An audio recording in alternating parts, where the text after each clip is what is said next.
Oremos. Amantísimo Padre que moras en el cielo, en esta mañana, mi Señor, estamos en su presencia, Señor, en su casa, para adorarle, Padre, para agradecer por tantas bendiciones, mi Señor, por tantos cuidados. Esperamos, Señor, en esta mañana escuchar su palabra, Señor, que no sea palabra de hombre la que se escuche, sino que su palabra, Señor eterno, que vive y permanece para siempre. Quédese con los que no han podido llegar, mi Señor, hasta acá, que están de vacaciones, Señor, enfermos o en diferentes circunstancias. Señor, justifíquelos usted, quédese en sus corazones también. Lo pedimos y lo rogamos en el nombre de Jesús. Amén.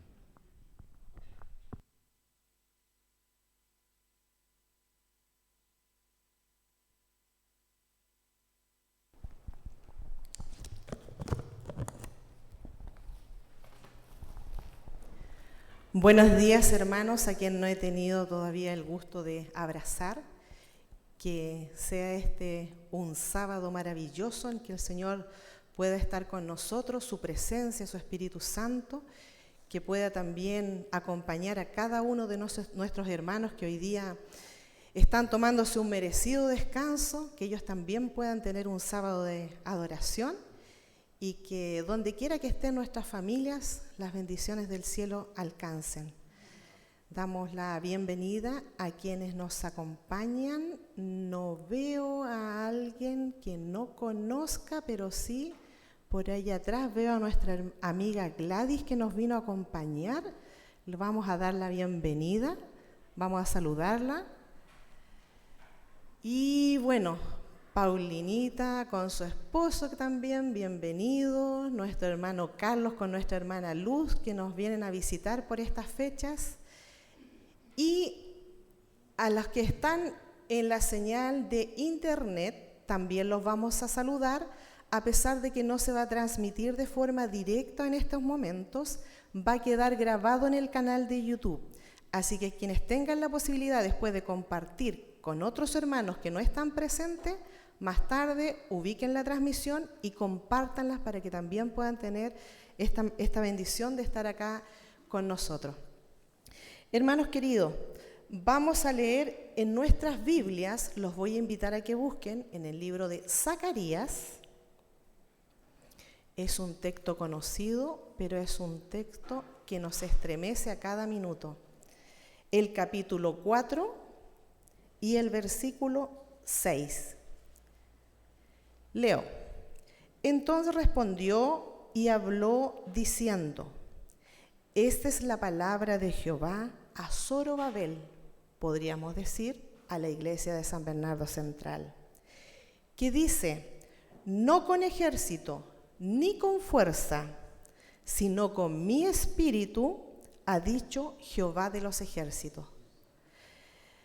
Pensando en este versículo y en lo que el Señor hace por su pueblo, quienes puedan arrodillarse al momento que la música lo indique, nos vamos a arrodillar, y quienes puedan permanezcan en pie o sentadito, también en reverencia los voy a invitar para que oremos.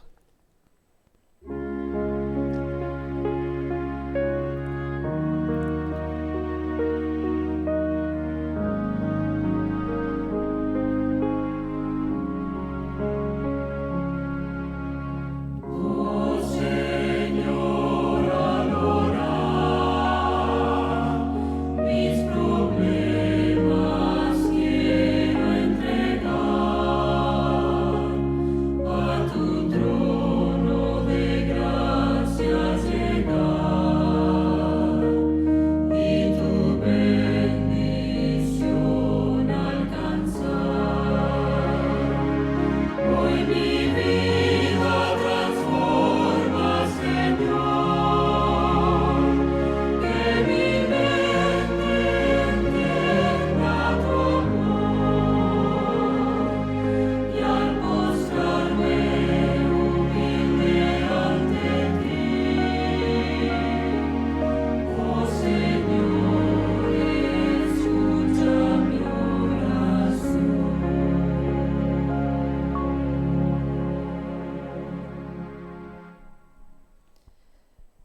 Padre maravilloso que estás en las alturas de los cielos, Señor, y convencidos que también moras en medio nuestro. En esta mañana, tal como lo dice el canto al orar, nuestros pesares, Señor, nuestras angustias, nuestros dolores, venimos a poner a tus pies. Te rogamos, Señor, que no nos mires tal cual somos, que nos mires a través de la sangre de Cristo Jesús, Señor, en tu inmenso amor y misericordia, así como lo hemos estudiado, tú puedas llegar hasta cada uno de nosotros, Señor, y obrar conforme a tu voluntad en nuestras vidas. Padre bendito, tu pueblo está de rodillas porque te reconocemos como nuestro Creador y Salvador.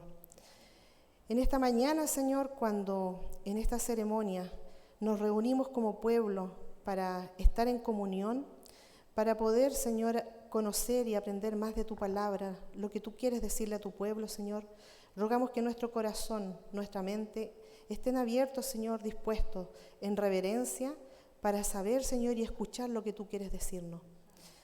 Padre maravilloso, tú en cada minuto nos sustentas, en cada minuto, Señor, estás con nosotros. Tantas bendiciones recibimos, Señor, que no las podemos contar.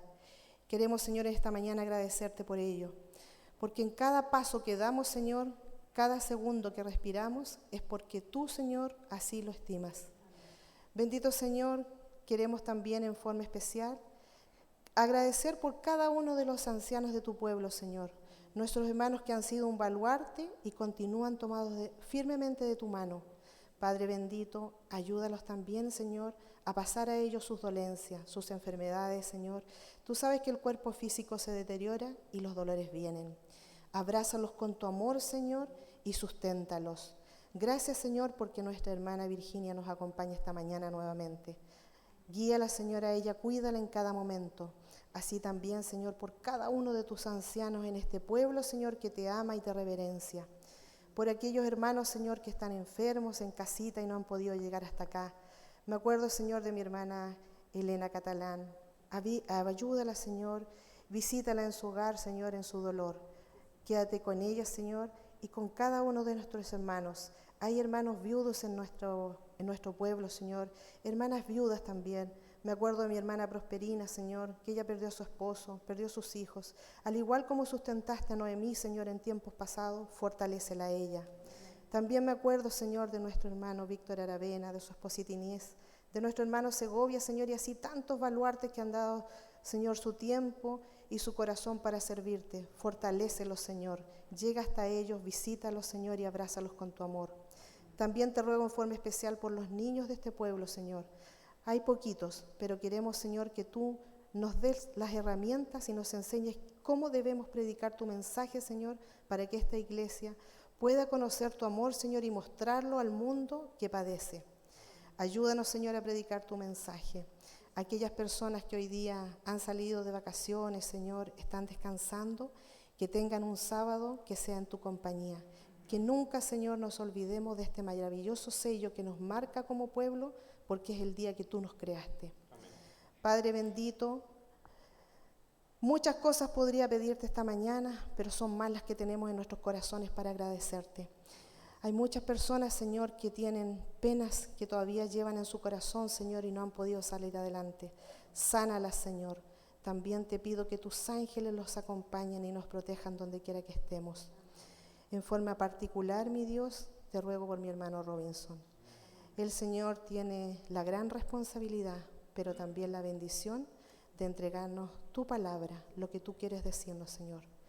Levántanos teniendo la convicción de que tú nos amas, de que nosotros, Señor, te podemos mirar y llegar a ti a través de los méritos de Cristo, porque en Él rogamos y pedimos todo y agradecemos, Señor. Amén.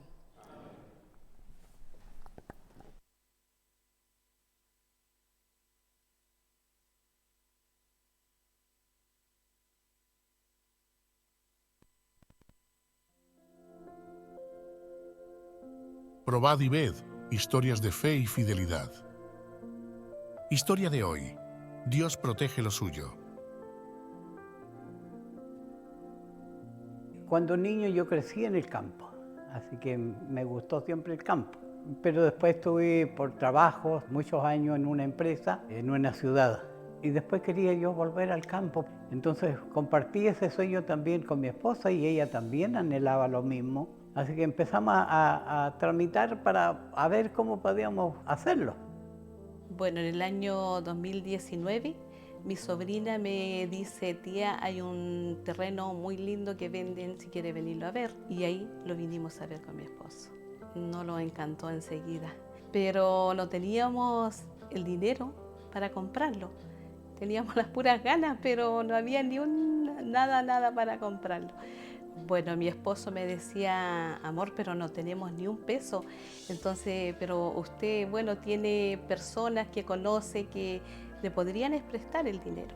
Así que, como le digo, en una semana el dinero se reunió, me los prestaron, lo pude devolver en 2 años y en 2 años ya el terreno fue de nosotros. Bueno, o nosotros, como todos los fines de semana casi vinimos ese día 5 de marzo del 2023, porque a mi esposo le tocaba predicar acá en la iglesia del Salto. Bueno, cuando volvimos de regreso a Concepción, llegamos a mi casa y lo primero que veo que no está el auto, y me extrañó porque era el auto de mi hijo el que estaba ahí, y él siempre llegaba los domingos y ese día era sábado. Después quise abrir el portón, estaban los candados hechos pedazos y la puerta abierta de la casa. Mi esposa entró y yo le miré su rostro de desconcierto, se tomaba la cabeza, me dijo: amor, se metieron a robar. Tenía un dinero que tenía que pagar en una casa comercial, también se lo llevaron, ropa de mi esposo, todo lo que pudieron, como le digo, echar, todas las cosas de valor se la llevaron. Cuando entré al dormitorio y vi, lo primero que quise ver era el diezmo. Mi esposa en ese momento grita: amor, los diezmos. El closet estaba, los cajones estaban todos abajo y ve el último cajón todavía estaba ahí. Y entonces retira el cajón y dijo: amor, aquí está el bolso. Y cuando vi que el diezmo estaba ahí, sentí una alegría muy grande en mi corazón, que Dios lo había protegido nomás. Y el diezmo que había ahí era de más o menos 6 meses que teníamos acumulado, y más de un terreno que se había vendido de mi esposo. No lo habíamos ido a dejar a la iglesia porque más veníamos acá al Salto del Laja, pero todavía éramos miembros de Concepción. Bueno, cuando entramos, como le di, vi que él tenía que llamar a mi hijo para pedir el número de la patente, todo. El auto era 0 kilómetros, él casi nunca lo usaba, entonces dije: va a perder todo, y no tenía ni un seguro. Mis sobrinos se organizaron, salieron en su vehículo a buscarlo, y como eran como a las 2:30 de la mañana, cuando mi sobrina dice a 2 cuadras y media de mi casa: metámoslos por este callejón. Entramos y salimos, y cuando llegan al fondo ven el auto que está estacionado intacto. No, nada más que le habían gastado la gasolina, habían salido como a andar en el día, pero el auto, gracias a Dios, estaba bien y lo recuperamos. Al mirar en el pasado uno ve cómo Dios le ha ayudado, cómo Dios ha sabido guiar sabiamente nuestra vida. Solamente ponerlo en las manos de Dios.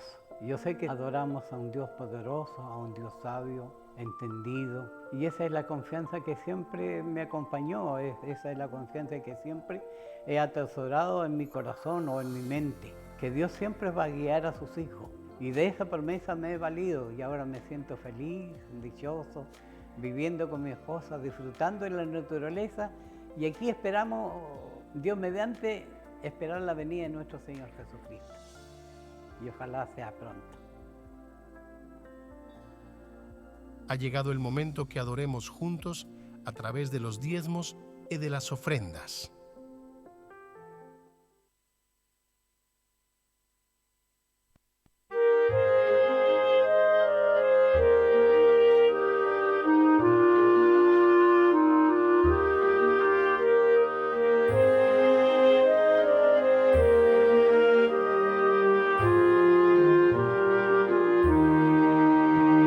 Traían en silencio presentes al Señor, su amor humilde y puro les daba gran valor, palabras de consuelo y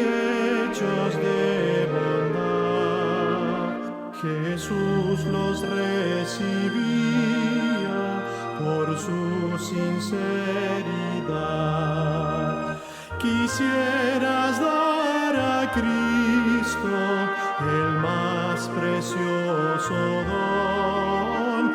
Di Cristo mi Maestro, te doy mi corazón.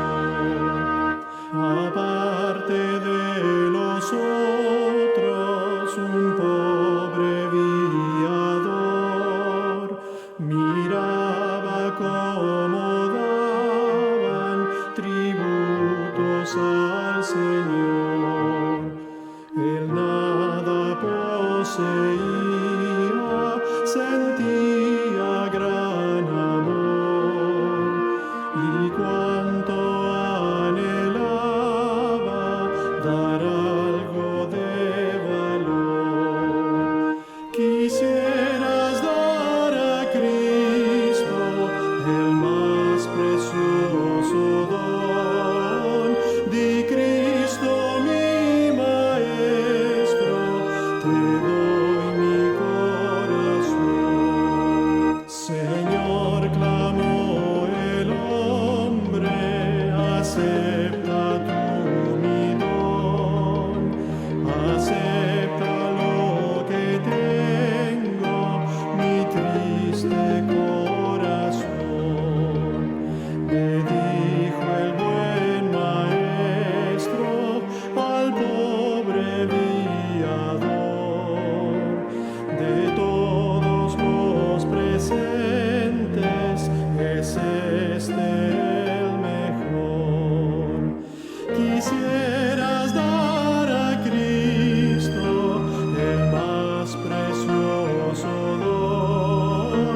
Di Cristo mi Maestro, te doy mi corazón.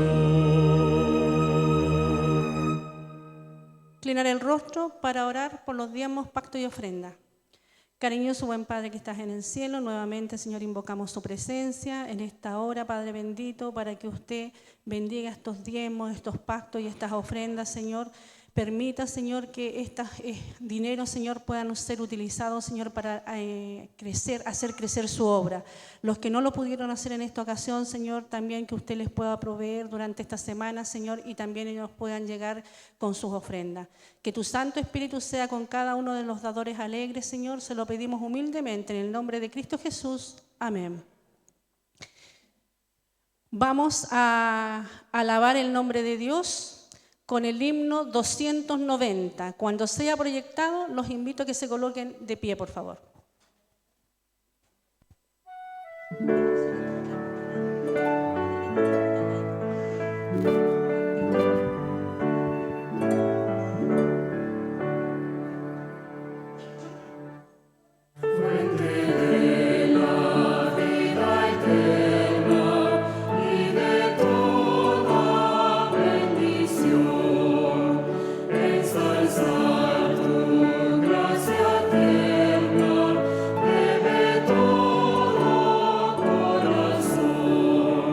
Tu piedad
Buenos días, hermanos. Feliz sábado. Hola, niños. Somos poquitos hoy día, pero igual vamos a contar una linda historia el día de hoy. La historia se llama La mejor elección. Vamos, Iker, siéntate. Ven, ven. Y el versículo de hoy está en Daniel 6:16 y dice: entonces el rey mandó y trajeron a Daniel y le echaron en el foso de los leones. Y el rey dijo a Daniel: el Dios tuyo, a quien tú continuamente sirves, Él te libre.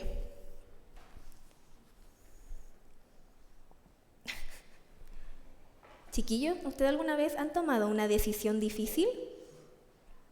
Puede ser algo que se vea fácil o chiquito, pero puede ser difícil de decidirse, ¿cierto? Bueno, la historia de hoy habla sobre eso. Hace mucho tiempo había un rey que tuvo que designar 120 príncipes, porque tenía un reino muy extenso. Entonces necesitaba que distintos príncipes gobernaran distintos pedacitos de territorio. De esos 120 príncipes, designó 3 gobernadores, y uno de ellos era Daniel. ¿Ustedes se acuerdan cómo era Daniel? Él tenía un corazón muy puro, era muy leal, pero lo más importante era que amaba a Dios, ¿cierto? Dios estaba en su corazón. Pero los otros gobernadores que eligió el rey eran inteligentes, pero no eran tan buenos de corazón. Y ellos eran un poco envidiosos de las cualidades que tenía Daniel. Entonces querían encontrarle alguna falla para que el rey lo sacara de gobernador. Pero Daniel era bueno en todo, porque Dios lo ayudaba. Entonces, como no pudieron encontrarle una falla, ¿qué hicieron? Le tendieron una trampa y le dijeron: ya, vamos a ir donde el rey y lo vamos a hacer firmar un decreto. Y los decretos, cuando le ponían el sello del rey, no se podían romper. Ni siquiera el rey se podía retractar de su palabra.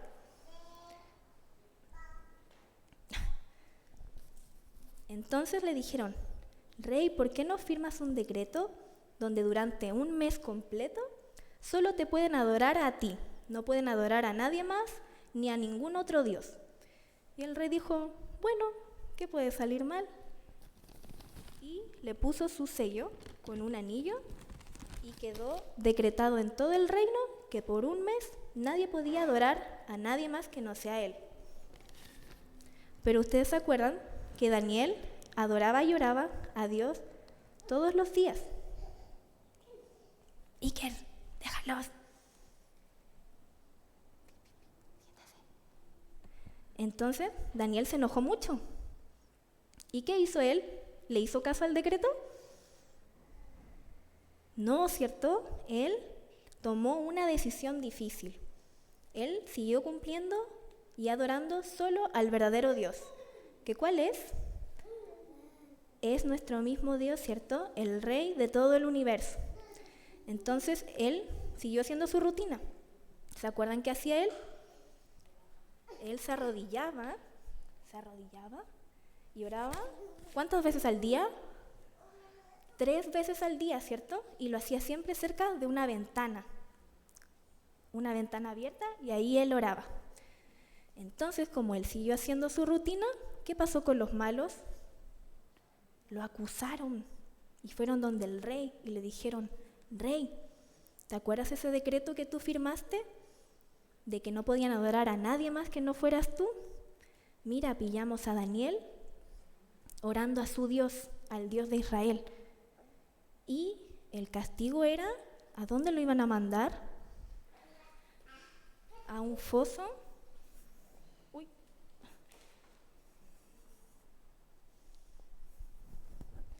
Un foso lleno de leones hambrientos. Tenían hambre estos leones.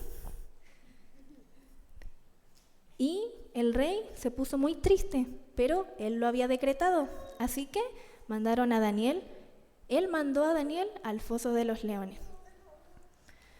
Uy. ¿Y Daniel, cómo creen que estaba? ¿Tenía miedo? ¿Miedo de los leones? No, ¿cierto? Él sabía que Dios lo iba a cuidar, así que él hizo lo que siempre hacía. Él oró y pidió protección al único y verdadero Dios. ¿Y saben qué pasó? Al otro día, cuando el rey Darío lo fue a ver, llegó corriendo y lo llamó: Daniel, ¿estás ahí? ¿Y qué pasó con Daniel? ¿Él estaba vivo o estaba muerto? Vivo, él estaba vivo y muy feliz, porque estos leones hambrientos, ¿qué les pasó en las bocas de los leones? Un ángel las cerró y no se comieron a Daniel y se quedaron dormiditos como gatitos y pasó toda la noche tranquilo.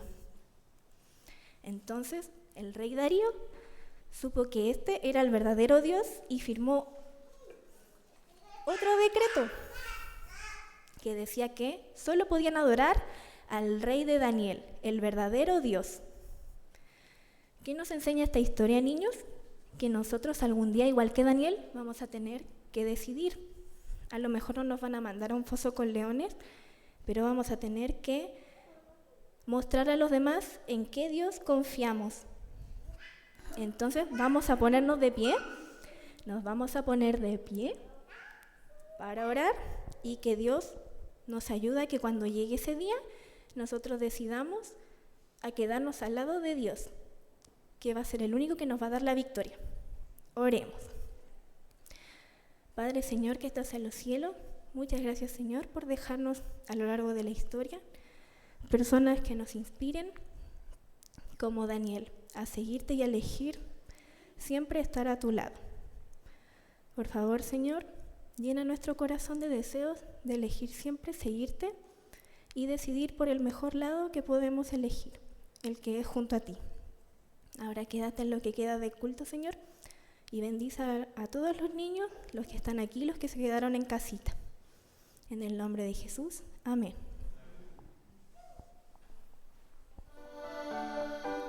En adoración.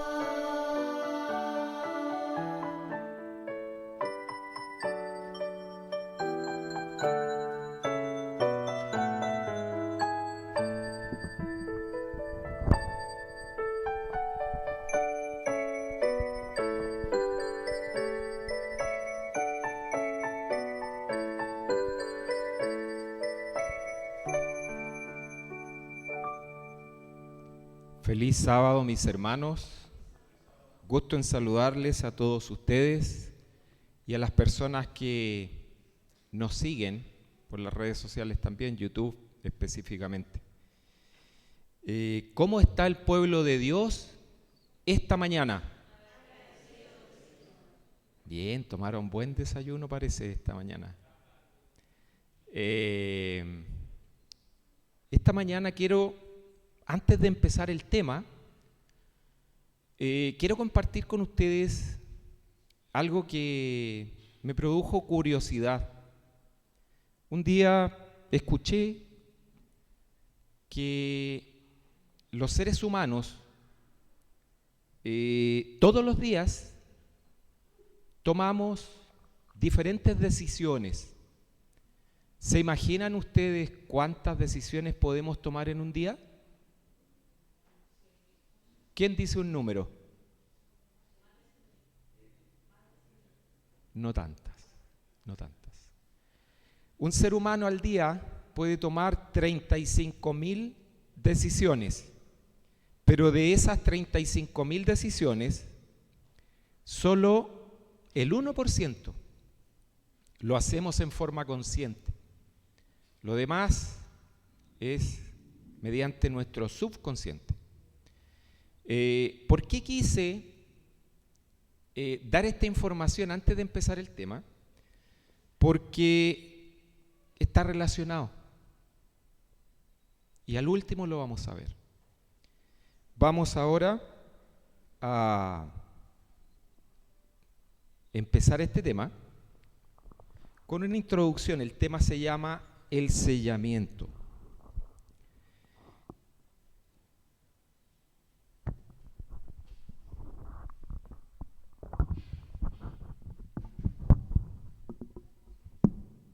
Es medio complicado este sistema, pero necesitaba las dos manos libres.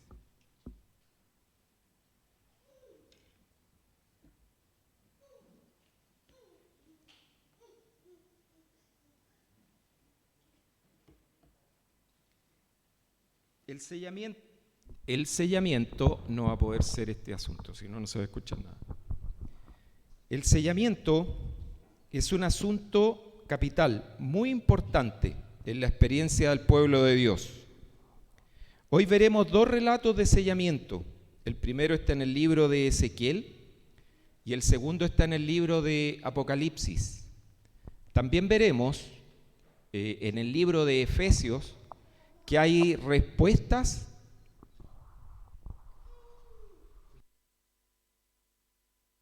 a mi hermano. En el libro de Efesios veremos que hay respuestas acerca del sellamiento. El primer relato de sellamiento está en el libro de Ezequiel, Ezequiel capítulo 9, y el segundo relato de sellamiento lo encontramos en el libro de Apocalipsis.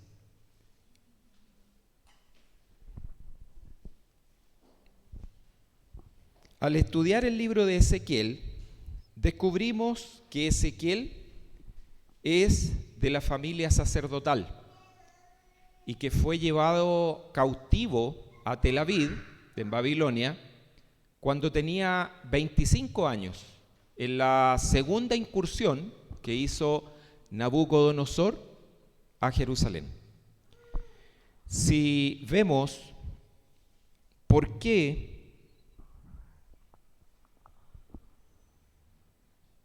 el Señor lo llama 5 años después de estar cautivo a la labor profética. Al profundizar en el libro, vemos también una vez más la gran misericordia de Dios en favor de su pueblo, a pesar de la desobediencia y del pecado del pueblo. La incursión de Nabucodonosor fue el resultado de la apostasía del pueblo. Vemos que el pueblo de Israel era en ese tiempo el pueblo de Dios.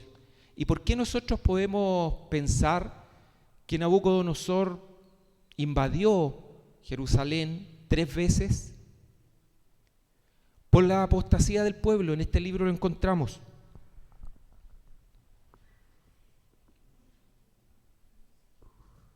La situación del pueblo era tan crítica que la apostasía había alcanzado a los príncipes de Israel, a los sacerdotes, a los profetas y al pueblo en general. Mientras Daniel es llevado a Babilonia, Jeremías queda en Jerusalén y Ezequiel es llevado a Tel Aviv. Y en Tel Aviv el Santo Espíritu se manifiesta a Ezequiel. En el libro de Ezequiel, en el capítulo 1 y el capítulo 8, Ezequiel ve al Espíritu Santo sentado en su trono. El Espíritu Santo le habla a Ezequiel y le dice la situación en que está el pueblo. El libro de Ezequiel es una neumatología. Neumatología es el estudio de la persona del Espíritu Santo mediante la Biblia.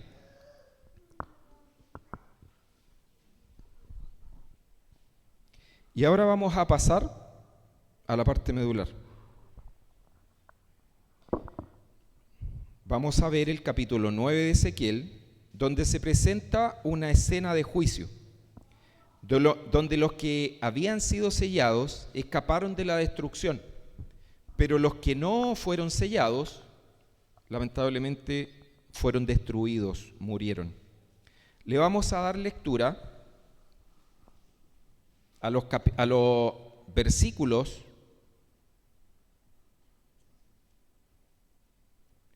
1 y 2 de Ezequiel, Y también le vamos a dar lectura a los versículos del 5 al 10.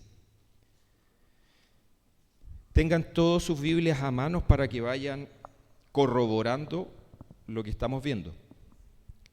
Entonces clamó en mis oídos con gran voz, diciendo: los verdugos de la ciudad han llegado, y cada uno trae en su mano su instrumento para destruir. Y 6 hombres venían del camino de la puerta de arriba, que mira hacia el norte, y cada uno traía en su mano su instrumento para destruir. Entre ellos había un varón vestido de lino, el cual tenía a su cintura un tintero de escribano. Al entrar se detuvieron junto al altar de bronce. Leemos ahora del 5 al 10. A los otros dijo, oyéndolo yo: pasad por la ciudad en pos de él, y matad, no miren con piedad vuestros ojos, no tengáis compasión, matad a viejos, a jóvenes, a vírgenes, a niños y mujeres, hasta que no quede ninguno, pero a todo aquel sobre el cual esté la señal, no os acercaréis, y comenzaréis por mi santuario. Comenzaron pues desde los hombres ancianos que estaban delante del templo. Les dijo: contaminad la casa, llenad los atrios de muertos, y salid. Y salieron a matar en la ciudad. Aconteció que cuando ellos iban matando, y quedé yo solo, me postré sobre mi rostro, y clamé diciendo: ah, Señor Jehová, ¿destruirás a todo el resto de Israel derramando tu furor sobre Jerusalén? Me dijo: la maldad de la casa de Israel y de Judá es sobremanera grande, pues la tierra está llena de la sangre y la ciudad está llena de perversidad, porque han dicho: ha abandonado Jehová la tierra, y Jehová no ve. Así pues haré yo, mis ojos no mirarán con piedad, no tendré compasión, y haré caer la conducta de ellos sobre sus propias cabezas. En el Antiguo Testamento vemos un planteamiento que es una alerta para lo que veremos en el Nuevo Testamento. El versículo 2 presenta un personaje importante. Junto con los destructores venía un varón vestido de lino. En el versículo 2 lo vamos a repetir para que hagamos hincapié en este varón. Y 6 hombres venían del camino de la puerta de arriba, que mira hacia el norte, y cada uno traía en su mano su instrumento para destruir. Aquí viene. Entre ellos había un varón vestido de lino, el cual traía a su cintura un tintero de escribano. Al entrar se detuvieron junto al altar de bronce. ¿Qué traía el varón vestido de lino? Un tintero de escribano. ¿Con qué fin traía el tintero de escribano? Veámoslo.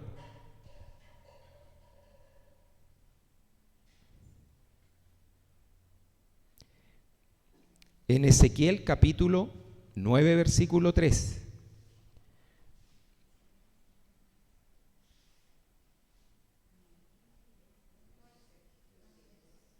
Perdón. Ezequiel capítulo 9, versículo 3 dice: la gloria del Dios de Israel se elevó de encima del querubín, sobre el cual había estado hacia el umbral de la casa, y llamó Jehová al hombre vestido de lino, que tenía a su cintura el tintero de escribano. Aquí en este versículo vemos que Ezequiel ve al Espíritu Santo en el capítulo 1, versículo 26, y en el capítulo 8, versículo 2, sentado en su trono. Desde sus caderas para abajo fuego, y de sus caderas para arriba resplandor. El aspecto era como de bronce refulgente. Debajo del trono hay una plataforma, y debajo de la plataforma hay querubines, ángeles poderosos, que tienen 4 alas y 4 caras.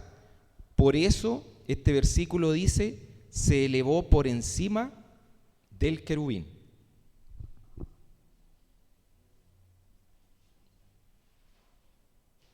Veamos entonces, la función del varón vestido de lino con el tintero de escribano era marcar, poner una señal, un sello que está en el capítulo, en el capítulo 9, versículo 4 de Ezequiel. Y aquí le da la indicación al hombre vestido de lino. Y Jehová dijo, y le dijo Jehová, pasa en medio de la ciudad, por en medio de Jerusalén, y ponles una señal en la frente a los hombres que gimen y claman a causa de todas las abominaciones que se hacen en medio de ella. Las personas que gimen, las personas que claman, las personas que gimen, clamaban al Señor porque veían la maldad, veían el pecado y dónde estaba conducido el pueblo. Recordemos que los dirigentes, los príncipes, los sacerdotes y todo el pueblo estaba en apostasía, lejos del Señor, adorando a otros dioses, a los Baales. Pero había un grupo, un remanente, que en toda época siempre ha habido un remanente, que es un pequeño grupo que no ha abandonado la fe y que ha seguido siempre fiel a Dios. Ese remanente es el que clama, es el que ora, es el que gime, es el que pide a Dios, Señor, ¿hasta cuándo hemos de soportar, Señor? ¿Hasta cuándo hemos de tolerar tanta violencia? ¿Se parece a la oración de nuestros días o no? Cuando vemos noticias, cuando vemos...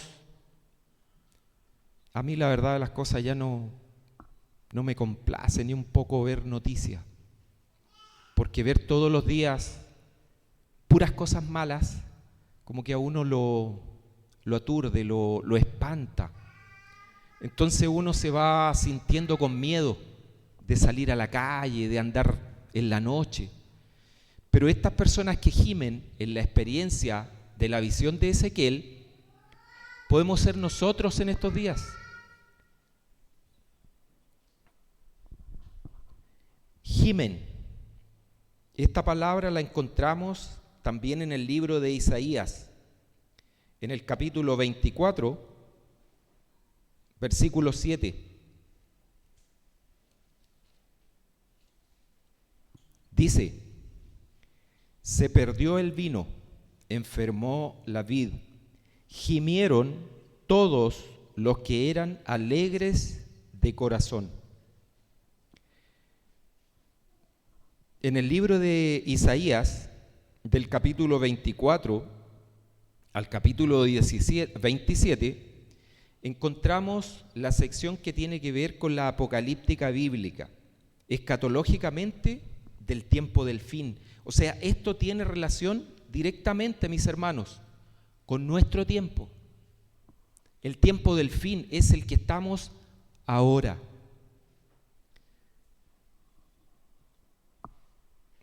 La palabra gimen la encontramos también en Proverbios, capítulo 29, versículo 2, y Lamentaciones, capítulo 1, versículo 4.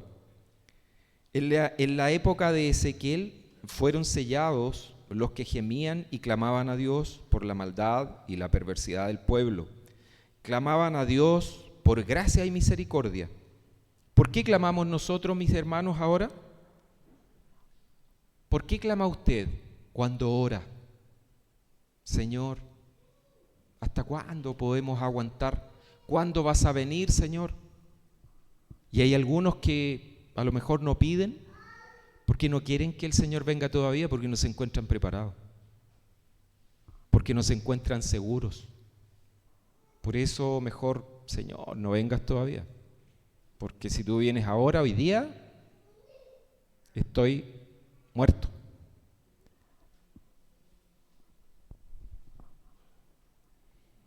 El proceso del sellamiento es de vida o muerte. En aquella época hubo una escena de sellamiento y en nuestra época se presenta también una escena de sellamiento. Si nosotros como cristianos no nos preocupamos de investigar, de averiguar qué es el sellamiento, a quiénes el Señor sella y cuál es el sello, ¿cómo podremos estar en la verdad? Veamos de qué se trata el sellamiento en el libro de Apocalipsis ahora. Vamos a leer el libro de Apocalipsis, capítulo 7.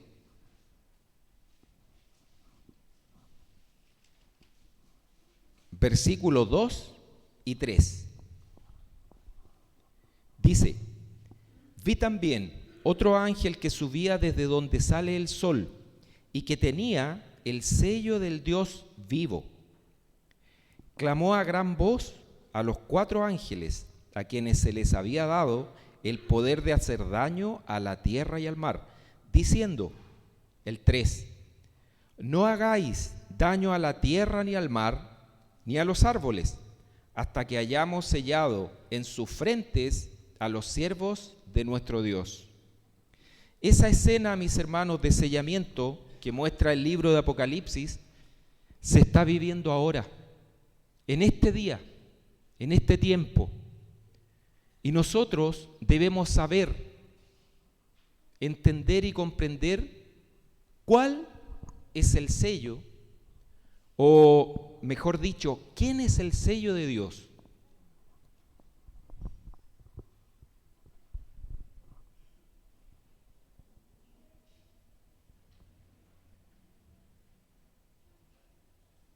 Hay una definición sobre este proceso de sellamiento que deja muy claro cuán importante es el sello de Dios. En el Comentario Bíblico Adventista, tomo 4, página 1183, está lo siguiente acerca del sellamiento.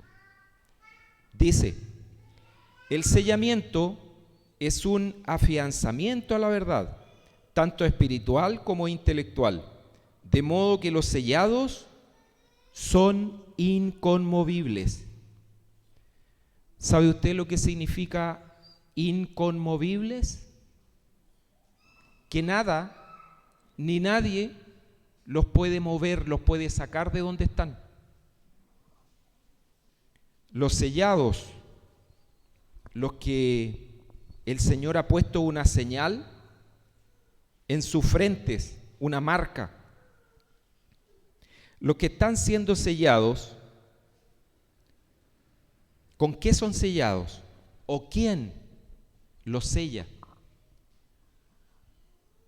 El Espíritu Santo es el sello. ¿Sabía usted? Muchas veces nosotros tendemos a confundir el sello de la ley con el sello de los cristianos. El sello de la ley es uno y el sello de los cristianos es totalmente diferente. Si nosotros fuéramos sellados por la ley, por guardar el sábado específicamente, qué fácil sería, ¿cierto? Para todo. Basta con ir a la iglesia los sábados y no cometer ningún pecado el sábado y estaríamos siendo sellados. Pero no es tan así, mis hermanos. El sello de Dios en los cristianos es el Santo Espíritu. Cuando el Espíritu Santo de Dios está en nosotros, estamos siendo sellados o estamos en un proceso de sellamiento. Y se empieza a ver la obra del Espíritu Santo en cada uno de los cristianos que está siendo sellado. ¿Quién nos trae respuestas acerca del sellamiento? Es el libro de Efesios. Vamos a leer el libro de Efesios, capítulo 1, versículo 13. Es importante que puedan tener su Biblia para que puedan ir corroborando, mis hermanos. A mí no me gusta que se ponga el texto en lo personal, que se ponga el texto en la pantalla, porque eso es tan fácil que uno levanta la vista y ve, no se preocupa de buscar en la Biblia, ni de ver si en realidad es cierto. Efesios 1:13 dice: en él también vosotros, habiendo oído la palabra de verdad, el evangelio de vuestra salvación, y habiendo creído en él, fuisteis sellados con el Espíritu Santo de la promesa. Pablo habla de la promesa. ¿De qué promesa habla Pablo? De la promesa que Dios le hizo a su pueblo y específicamente a todos los seres humanos. El Señor Jesús recuerda en el Nuevo Testamento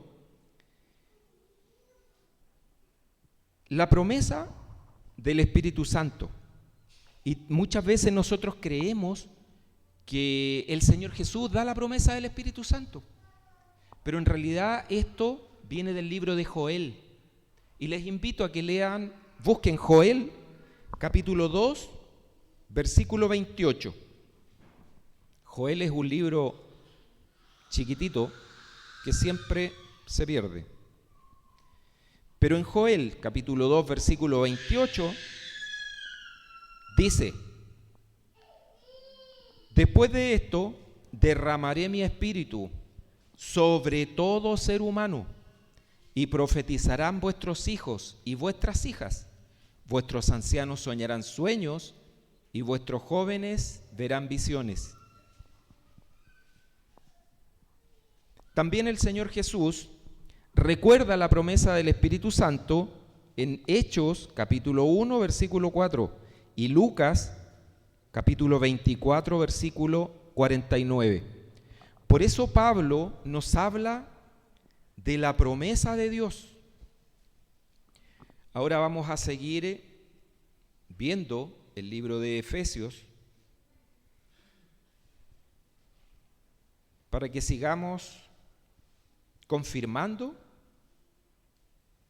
lo del Espíritu Santo.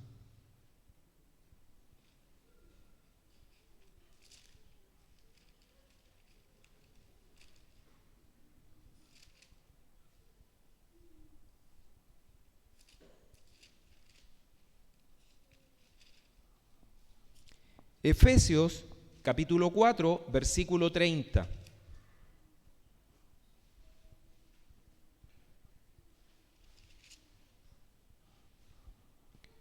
Y no entristezcáis, en algunas versiones contristéis, al Espíritu Santo de Dios, con el cual fuisteis sellados para el día de la redención. Aquí entramos en un tema de suma importancia. Cuando vemos que el Espíritu Santo nos sella, ¿para qué nos sella? Para el día de la redención, el día que Cristo venga, mis hermanos. Si usted no está sellado, si yo no estoy sellado con el Espíritu Santo, no nos iremos. Es lo que dice aquí. Los sellados son inconmovibles. Aquí vamos a aclarar lo de el sello de la ley. El Espíritu Santo es el sello de los cristianos y el sello de la ley es el sábado. El sábado es lo que sella la ley de Dios, lo que la autentifica, lo que la presenta como autorizada de Dios, porque presenta los perfiles de Dios. Sigamos ahora con Efesios. Efesios nuevamente, el capítulo 1, versículo 13 y ahora también el 14. En él también vosotros, habiendo oído la palabra de verdad, el evangelio de vuestra salvación, y habiendo creído en él, fuisteis sellados con el Espíritu Santo de la promesa. El 14, que es las arras de nuestra herencia, hasta la redención de la posesión adquirida, para alabanza de su gloria. ¿Qué son las arras? Garantía. Muy bien, mi hermana Virginia. En el tiempo antiguo, y no sé si todavía se usará el término, pienso que no, pero en el tiempo del apóstol Pablo, arras era una garantía para un negocio generalmente inmobiliario o un negocio importante. Daban una cantidad de dinero X para que fuera garantía o respaldo de aquel negocio que se estaba llevando a cabo. Pero el apóstol Pablo en Efesios nos presenta que el Espíritu Santo es las arras de nuestra salvación. O sea, es la garantía de nuestra salvación. ¿Cómo nosotros podemos estar seguros cuando tenemos una garantía? Cuando compramos un electrodoméstico, hasta la cosa más pequeña, pero que no nos cuesta tan poquito dinero, y lo primero que preguntamos, ¿cuánto tiene de garantía? Porque nos da la seguridad de que si en ese tiempo corto de uso se echa a perder, nos pueden responder. Acá el Espíritu Santo, mis hermanos, es el que nos responde, es el que nos da la garantía de la salvación. Vamos a acelerar el proceso porque estoy viendo la hora.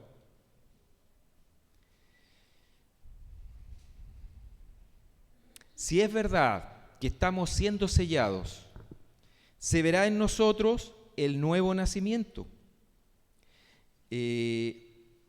Cuando el Señor Jesús le explica a Nicodemo en el libro de San Juan que para entrar en el reino de los cielos era necesario ¿qué? Nacer de nuevo. Pero Nicodemo a lo mejor era un poco estrecho de mente, duro de mollera, podríamos decir, ¿cierto? No entendió. Y el Señor Jesús se lo aclaró para que también nosotros en este día lo tengamos clarísimo. ¿De qué es necesario que nazcamos de nuevo? Y lo vemos en el libro de San Juan, capítulo 3, versículos del 3 al 8.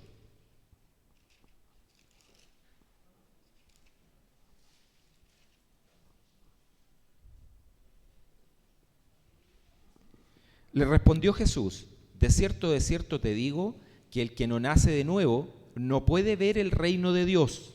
Nicodemo le preguntó: ¿cómo puede un hombre nacer siendo viejo? ¿Puede acaso entrar por segunda vez en el vientre de su madre y nacer? Respondió Jesús: de cierto te digo, que el que no nace de agua y del Espíritu no puede entrar en el reino de Dios. ¿Qué es lo que nos hace a nosotros, mis hermanos? Renacer. ser nuevas criaturas. El Espíritu. Cuando nosotros tenemos el Espíritu en nuestro ser, se puede ver a simple vista. Ya uno no hace las cosas que antes hacía. No engaña, no miente, ayuda, ama al prójimo, ama a Dios sobre todas las cosas. Cuando vemos que somos transformados por el Espíritu Santo,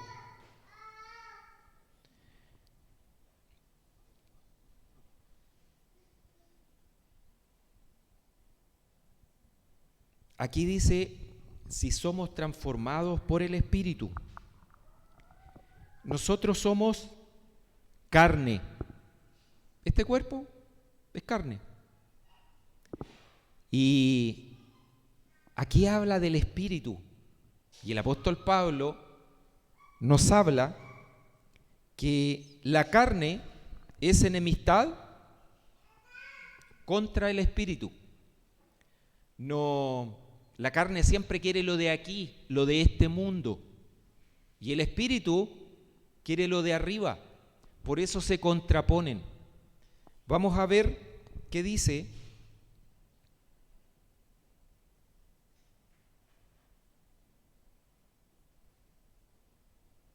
el apóstol Pablo acerca de la carne y el Espíritu en un momento.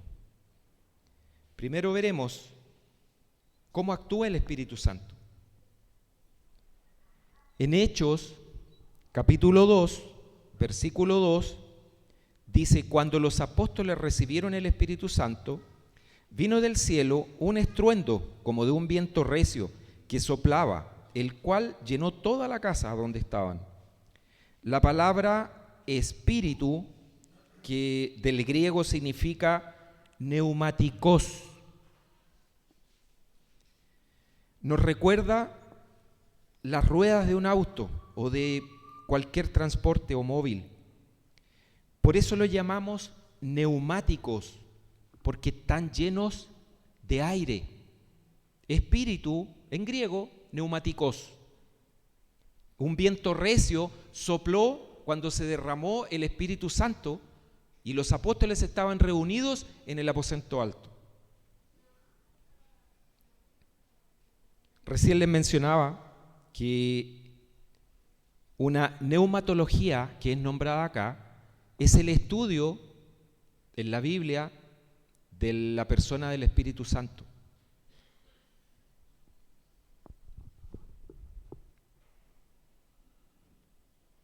Se espera que usted y yo también estemos llenos del Espíritu Santo. El apóstol Pablo ratifica en 2 de Corintios, capítulo 5, versículo 5, ¿quién es el Espíritu Santo?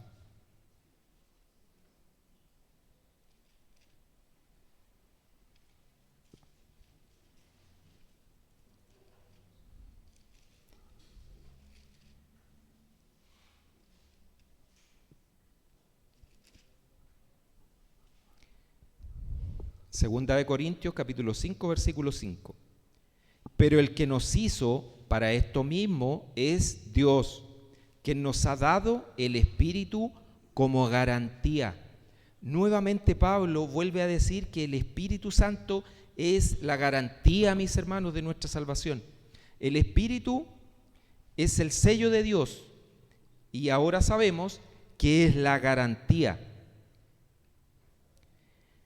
El sello de Dios es el Santo Espíritu, la garantía, pero la salvación es una persona.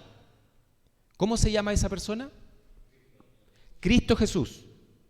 Él es la salvación, en Él hay salvación y vida eterna, pero el Espíritu es la garantía, lo que a nosotros nos garantiza que tenemos salvación y vida eterna en Cristo Jesús, Señor nuestro, dice el apóstol Pablo. ¿Cómo sabemos si estamos siendo sellados?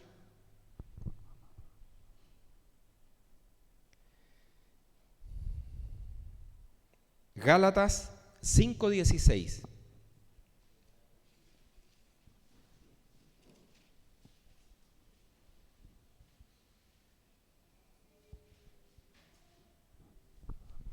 Digo pues, andad en el Espíritu y no satisfagáis los deseos de la carne.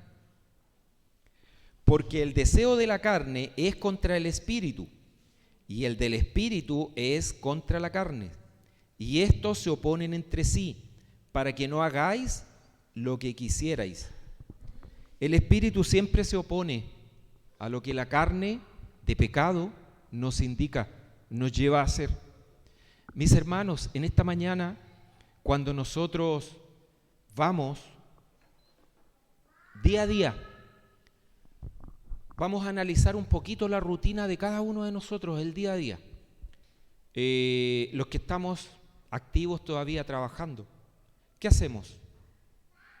Nos levantamos apurados en la mañana, con mucho sueño, postergamos el culto personal y salimos apurados, corriendo.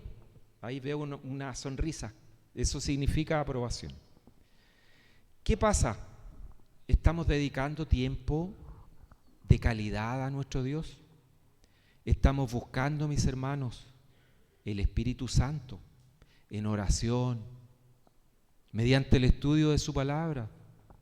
¿Podrá transformarnos el Espíritu? ¿Podrá modificar nuestra conducta el Espíritu Santo si nosotros no abrimos la puerta? Si nosotros no le damos cabida. Ahí está la historia de un niño que iba al parque con su mamá y este niñito, la mamá le daba comida a las palomas. Y cuando el niño le daba comida a las palomas, le tiraba primero semillitas y las palomas venían en montón y comían las semillitas. Entonces, a medida que el niño ya se fue familiarizando con las palomas, ya lo conocían, en términos chilenos podemos decir, las tenía aguachadas. Entonces, el niño después ya no le era suficiente tirarle. Puso en su mano las semillas y vino una paloma y se paró en el brazo y comió de la mano del niño. Y el niño se fascinó. Pero después ya no le bastó con eso. Quería otra